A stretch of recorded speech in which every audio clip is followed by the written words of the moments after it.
So Owen's here with the business. To be honest, I don't know why he's bothered, because for most of it, it's Easter Monday, of course. Not much trading going on, but it's the calm before the storm with earnings season beginning. Earnings season will get underway tomorrow, Stuart. Yeah, most investors are having a day off today. We're not. We are still minding the shop.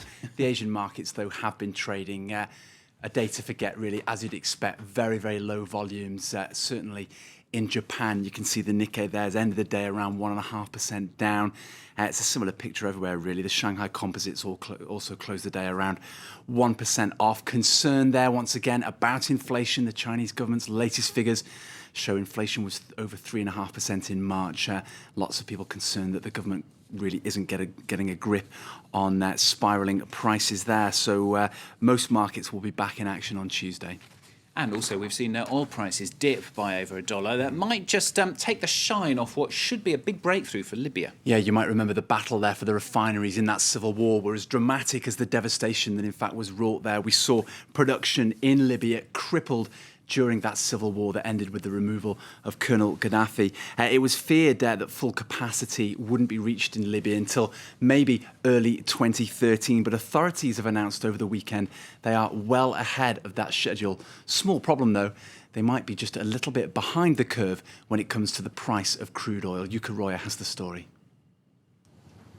The Zawiya oil refinery, about 50 kilometers west of Tripoli.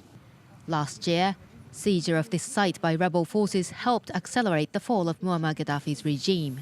It resumed operations last October and is now working at full speed again. In late November last year, we managed to restore 100% of our production capacity and return to our previous performance level. Libyan officials say the country's total oil production has recovered faster than expected, and it's set to return to the pre-war level of 1.7 million barrels per day within a few months.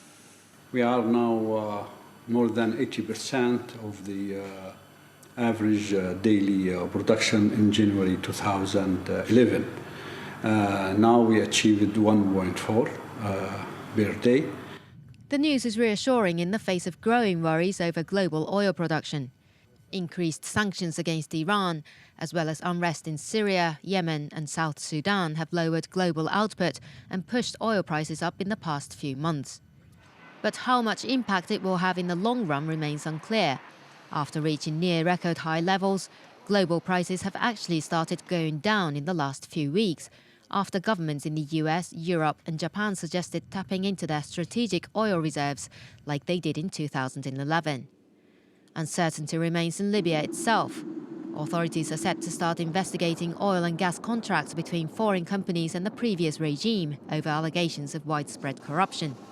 It's unlikely the country's oil industry will fully return to normal until after elections in June.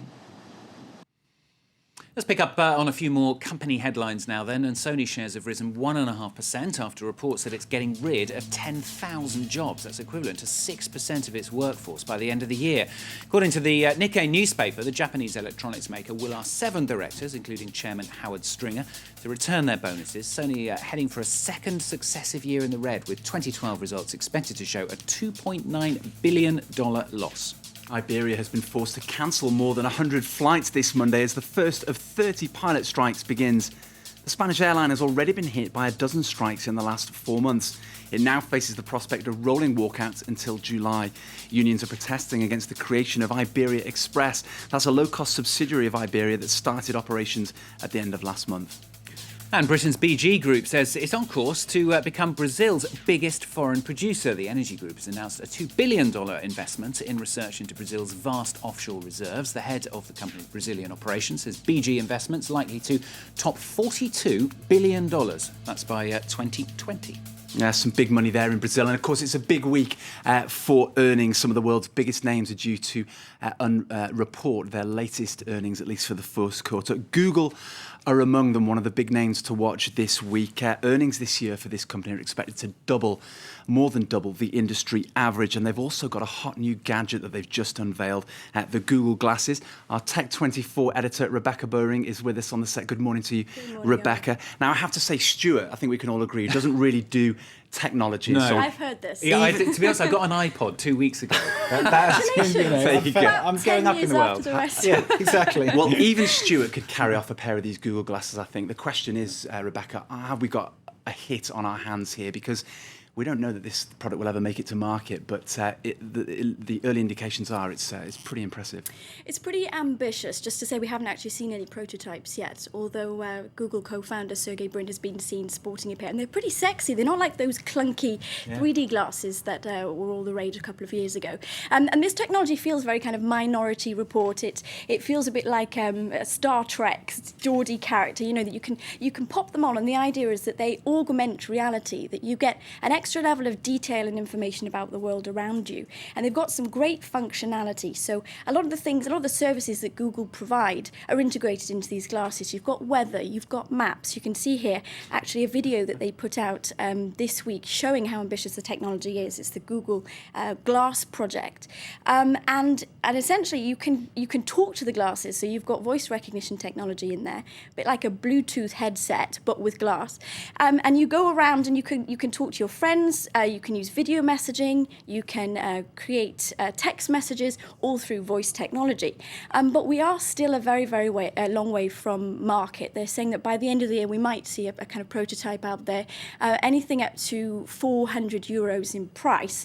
Wow. So pretty expensive. They're looking incredible to me. I said to Owen last week, if I was wearing a pair of those, I'd be on the floor with them at 30 seconds. I would have tripped over. Well, this is one of the big issues. Two things at once. No, absolutely. It's not just about privacy, but it's about safety. Yeah. I mean, can we all be trusted to walk around the place with this kind of interfering level of technology, with this kind of extra layer of information getting in the way? So that's something that we need to think about. And there are other nuts and bolts questions, like the amount of data that this uses and how does that correspond with our price plan? Are you going to be able to use it for 2 days and then no longer? So there are lots of things that Google still have to iron out. And I think they need to be careful that they're not sort of hyping things up too much at this early stage. Do you think they're going to have the edge over Facebook with this, Rebecca? Because, of course, we've got that flotation a matter of months away now. It's critical time for both these companies.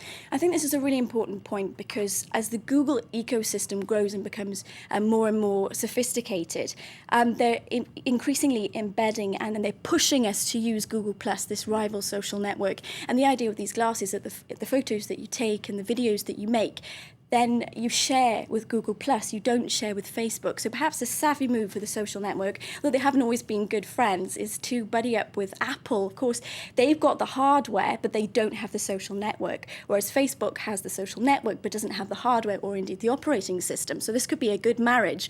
And the idea is that maybe they could come up with something that then, because this technology is clearly the future, the idea of a smartphone without the handset, but maybe they could come up with something that will rival Google. It looks great. I'm quite impressed. Looks fun to me. So Tech24, it's this afternoon, 4:40 p.m. Paris time. That's correct. Yes, we're going to be. We've recorded a special edition from Moscow, so we're looking at the tech scene there in Russia, the cybersecurity laboratories, Russia's version of Google, and also Skolkovo, which might just be the next Silicon Valley. We'll be glued to our seats. 4:40 p.m. Paris time.